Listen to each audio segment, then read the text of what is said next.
everyone. Welcome to Sisters Unfiltered. This is a new podcast, little channel thing that me and my sister have decided to do just because we like to chat loads of shit. So yeah, this is my sister and I'm going to let her introduce herself. Thanks, Brie. So I'm Sonim, I'm Priya's older sister, and I am going to bring the wisdom to this. Yeah, 100%. I've got at least 4.5 years of life more than you have being older. This is true. I could probably bring Very you true. some words of wisdom to you and talk about whatever you want to talk about, realistically. Yeah. So, yeah, thank you for having me. You're welcome. Oh yeah, we're going to get into this. We are literally just chilling, sitting on the sofa, and we thought the topic of today. So we're going to kind of do two topics. Oh. No, she's going to want a jingle. We are going to do, why is it so hard to make friends in your 20s, 30s, 40s, 50s, whatever? And also, why is it so hard for people to find a man? Because she's single, so guys, if you're watching and you're good looking and you fit the criteria, please press the link below.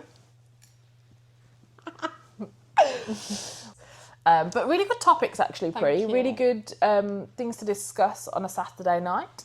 I don't think that anyone should comment on anyone else's relationship status, marital status, I agree. Baby making status, because I agree. It's none of their business. Who wants to know when someone's making a baby or who has made a baby? Like, thank you. Yeah, just to let you know, darling, I made a baby, tried to make a baby last night. Yeah. Please don't do that. Don't tell me that. What? I'm being very disturbed with that comment. I'm sorry, but don't know. So I don't know why people comment on that. I think it's just this. I think it's trying to be polite and trying to make conversation, but actually now it can sometimes be a little bit. What's the word? Bit rude. A little bit rude, but a little bit invasive. Like, you don't know what that person's going through. You don't know. Yeah, you don't know what challenges they've got. You don't know what their relationship is like. So I think that's an interesting one. Yeah. The whole making or meeting a partner or finding a significant other is the worst possible experience in today's society known to man. Like, literally, if you don't have a friendship circle that will allow you to go out drinking and mingling actually, I'm taking that back, because as a 33-year-old, I don't think I want to meet my significant other in slug and lettuce with a sticky floor over a Jaeger bomb. Yeah, I think... And whoever drinks them, you're rank, because I suck. No, I quite like a Jaeger bomb. Well, you're rank and you suck. You suck. Thanks. I also quite like a sambuca. They're disgusting. Yeah. Anyway, good Indian girls don't drink. Yeah, I don't drink, sorry, do you? Neither do I. No. I was talking about non-alcoholic versions of those. But yeah, going back to that whole meeting partners or finding somebody, like... Priya will often ask me if I'm just being fussy. And I don't think now, at the age of 33, I am being fussy. I'm at a point in my life where I think I know what I want or what I'm looking for without being too descriptive, because there has to be compromise, there has to be a bit of give and take. But I think I just think it's hard. I just think that dating apps do not help. Guys don't know what they want. Girls don't probably know what they want. Yeah. And it's not as simple as just meeting somebody, on a night out when you're at uni or in sixth form, and then that's it, being with them for the rest of your life. I think, there's so many more challenges. And all of my friends are in relationships. Yeah. So, and we all live in different cities. So it's not like on a Saturday night I can call them up and be like, hey girls, let's all go out. Yeah. You just don't have the opportunity to do that.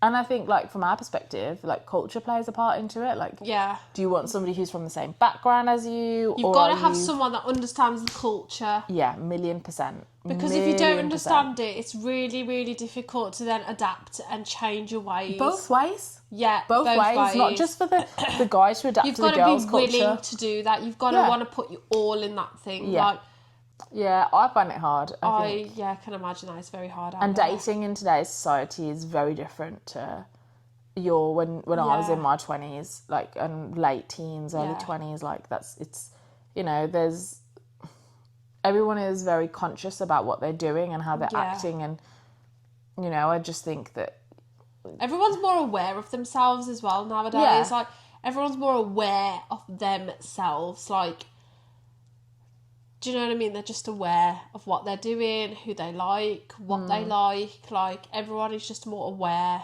That's what I would say. Okay. But it's not a good thing, and it's not a bad thing. It's just that, everyone's just, it's just really hard to meet people. To be honest, I look at the people that are out there, no offence, but it's not great. Thanks. Really, really appreciate that. I'm just being honest. Yeah, no, I get it. We're very honest people. This is why it's called Unfiltered Sisters. Sisters Unfiltered. She can't give it the name, right? Okay, so we've established that dating in 2025 is pants.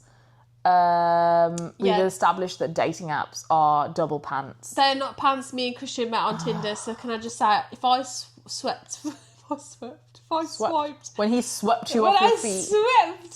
If I went on Sawnham's dating app and swiped for her, it would be phenomenal. Look, there are some great stories off of dating apps. You know, I've got friends who have met on dating apps that are now very happy together, and some are married with children, some are in long-term relationships. Yeah. So I'm not slating dating apps. I mean, I use them. I just think that it's a lot harder now than it is, or than it has been before. So, like, you are getting to know somebody over a text message or it's effectively like a text message. So you're getting to know somebody over a text message, and within a few messages, you'll determine whether or not you want to see that person in real life, or whether actually it's not for you. Yeah. Sometimes it might take more than a few messages. Yeah. Because you haven't quite built up that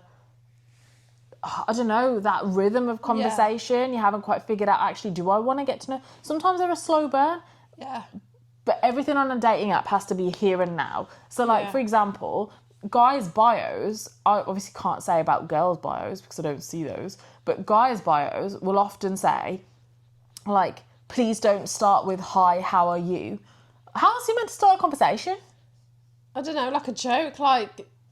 Do you know what colour the sky is today? I am a serial gift sender. So if I like the look of somebody on a dating app, I will send them a gif of somebody saying hello to Have you seen that bear that does that? Yeah, but so I'll send that to try and figure out, oh, actually, are they kind of funny? Do they like that? Or because actually guys don't like it when you say, hi, how are you? But I don't know how else you're meant to start a conversation. But yeah, pop it in the comments. If you're not opening a conversation on a dating app with, hi, how are you? What are you opening the conversation with? And I'm throwing it out there. I will open it with a hello gif. And usually it's Forrest Gump. Run, Forrest, run! No, he's not. If he's telling him to run, then that's saying don't be with me. Oh. It's Forrest Gump waving, or I will use the bear one, depending on what kind of mood. I love the bear one. It goes like this. So, yeah, so that's cute. my 2 pence, and that's my ask to you guys that's watching. Yeah. If you're not opening a conversation with hi, how are you? Drop it in the comments on how you would open the conversation. Yeah, how are you opening that conversation? That's weird. So then, does that lead us really nicely to talk about friendship? Yes. Because that's another minefield, especially in your late 20s, early 30s. Actually, at any age above 20. Friendships are really hard to make. We all have friends. Yeah, I've got friends. I've got friends. I've got a small circle of friends. I've got a small circle. I could count my friends on my hand. Me too. High five. Rude. But yeah, no, friends are hard to make. Yeah, they are really hard to make. Especially, like, I mean, I feel like you're really blessed if you've got the same friends since you were like a little kid. Christian has. Yeah, Izzy also has this one friend that she told me about the other day, that she has the same friends since nursery. And I find that wild. I do love that. Cool. I mean, I've got the same friend. I wish I was you. I have a friend who I've known since I was 16. So about half my life. Yeah, can't relate. Yeah, but I don't think there's anything wrong with that. There's nothing wrong with that. I can quite confidently say that my friendship circle now is still forming. Like I'm still understanding what friendship looks like. But I've probably met my friends now in my current job, and I mean I've been in this job for 7 years. It's a long time. And I've probably only really started making those friendships 4 years ago. Yeah. To be fair, I feel like when you're older, the only way to make friends is work. Well, you spend half your life there? Yeah, you spend like 24/7 at work practically. So, but I feel like then that's another topic, isn't it? Like your friends at work. Like I go to work, I come home, I leave that at the door. I'm only very lucky I've made a handful of friends that I still speak outside of work. Do you talk outside of work about work? No. Oh, I'm like that. It'll be like different. It'll be about something completely different. I hate to talk. And I'm lucky that I have that, but... Yeah, and like when I worked in the NHS, you